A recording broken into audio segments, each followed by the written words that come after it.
கள்ளச்சாராய விற்பனை நடைபெற்றுக் கொண்டிருக்கிறது என்றால் இன்னும் எந்தெந்த மாவட்டங்களில் இவையெல்லாம் தொடர்ச்சியாக நடந்து கொண்டிருக்கிறது என்று தெரியவில்லை. திராவிட மாடல் ஆட்சி என்பது தமிழகத்தை போதையில் தள்ளுகின்ற மாடலாக இருக்கிறது. ஒருபுறம் கஞ்சா போதைப் பொருளுடைய விற்பனை, சின்ன சின்ன சிறுவர்கள் இன்று போதைக்கு அடிமையாகிக் கொண்டிருக்கூடிய சூழல்.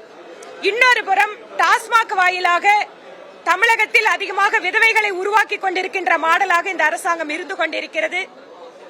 பாரதிய ஜனதா கட்சியின் சார்பில் இந்த கள்ளச்சாராயத்தினால் உயிரிழந்தவர்களுடைய குடும்பத்தினருக்கு எங்களுடைய இரங்கலை தெரிவித்துக் கொள்கிறோம்.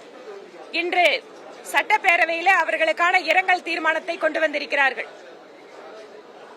ஒரு ஆளுகின்ற அரசாங்கம் தங்கள் கண் முன்பாக இத்தனை நபர்களை கிட்டத்தட்ட அரசாங்கம் கொலை செய்வதற்கு ஒப்பாக இருக்கக்கூடியது இந்த சம்பவம்.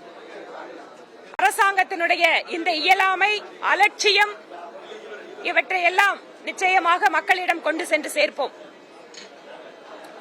கேள்வி எதுவும் இல்ல.